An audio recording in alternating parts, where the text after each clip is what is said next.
একসময় সবুজ জঙ্গলে একটি বড় সুখী হাতি পরিবার বাস করত। পরিবারটি একটি মা হাতি, একটি পিতা হাতি এবং তাদের দুটি সন্তান, একটি ছেলে এবং একটি মেয়ে নিয়ে গঠিত।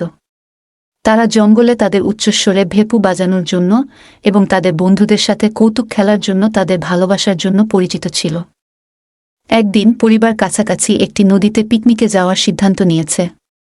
তারা প্রচুর ফল ও সবজি দিয়ে তাদের ব্যাগ গুছিয়ে তাদের দুঃসাহসিক কাজে রওনা দিল। তারা হাঁটতে হাঁটতে বাবা হাতি লক্ষ্য করল একদল বানর গাছ থেকে গাছে দুলছে। বাবা হাতির একটা ধারণা ছিল। সে তার পরিবারকে ফিসফিস করে বলল, আসুন সেই বানরদের নিয়ে একটা মজা করি। পরিবার রাজি হয় এবং তারা তাদের পরিকল্পনা বাস্তবায়ন শুরু করে। বাবা হাতি হাঁটতে হাঁটতে বানরদের কাছে গিয়ে বলল, আরে বানররা, আমি বাজি ধরে বলতে পারি তুমি ওই নদীতে ঝাঁপ দিতে পারবে না। বানররা প্রতিযোগী হওয়ার কারণে আগ্রহের সাথে চ্যালেঞ্জটি গ্রহণ করেছিল। তারা নদীর এক পাশ থেকে অন্যদিকে ঝাঁপ দিতে শুরু করলেও তারা পানিতে পড়তে থাকে। হাতি পরিবার এত জোরে হাসছিল যে তারা লক্ষ্য করেনি যে তাদের পিকনিকের ঝুড়ি নদীতে পড়েছে। যখন তারা বুঝতে পেরেছিল যে কি ঘটেছে, তারা বিধ্বস্ত হয়ে গেল। তাদের সমস্ত খাবার শেষ হয়ে গিয়েছিল এবং তারা ক্ষুধার্ত ছিল। বাবা হাতি প্র্যাঙ্ক খেলার জন্য দোষী বোধ করেছিল এবং সে তার পরিবারের জন্য কিছু খাবার খুঁজে বের করার সিদ্ধান্ত নিয়েছিল। সে জঙ্গলের চারপাশে ঘুরে বেড়াল, কিছু খাওয়ার খোঁজ করল।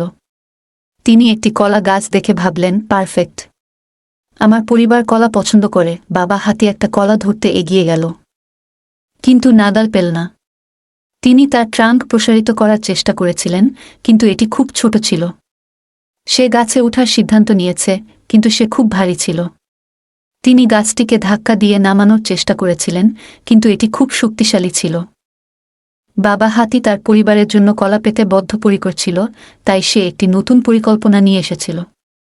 তিনি কাছের একটি নদীর দিকে হেঁটে গেলেন এবং একটি কুমিরকে সূর্যের আলোয় ঝাঁপিয়ে পড়তে দেখলেন। বাবা হাতি কুমিরের কাছে গিয়ে বলল, আরে কুমির, আমি বাজি ধরছি, তুমি আমাকে ধরতে পারবে না। কুমির প্রতিযোগিতামূলক হওয়ায় আগ্রহের সাথে চ্যালেঞ্জটি গ্রহণ করেছিল। বাবা হাতি দৌড়াতে শুরু করল আর কুমির তার পিছু ধাওয়া করল। কুমিরটি বাবা হাতিকে ধরতে যাচ্ছিল, সে থেমে গেল এবং বলল, দাঁড়াও, তোমার জন্য আমার একটা চুক্তি আছে। তুমি যদি আমাকে কিছু কলা আনতে সাহায্য করো, আমি তোমাকে ছেড়ে দেব। বাবা হাতি রাজি হল এবং কুমির তাকে কলাগাছে নিয়ে গেল। বাবা হাতি একগুচ্ছ কলা ধরে কুমিরকে তার সাহায্যের জন্য ধন্যবাদ জানান। কুমির তাকে ছেড়ে দিল এবং বাবা হাতি কলা নিয়ে তার পরিবারের কাছে ফিরে গেল। পরিবারটি খাওয়ার জন্য খাবার পেয়ে রোমাঞ্চিত হয়েছিল এবং তারা বাবা হাতিকে তার কঠোর পরিশ্রমের জন্য ধন্যবাদ জানায়।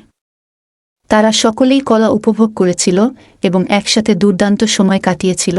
সেই দিন থেকে বাবা হাতি তার পাঠ শিখেছে এবং তার বন্ধুদের সাথে কৌতুক করা বন্ধ করে দিয়েছে। পরিবার জঙ্গলে মজা করতে থাকে, কিন্তু তারা তাদের খাবার এবং তাদের ঠাট্টা নিয়ে আরও সতর্ক ছিল এবং তাই হাতি পরিবার সুখের সাথে বসবাস করত। প্রচুর কলা খেতে এবং ভাগ করে নেওয়ার জন্য প্রচুর হাসি।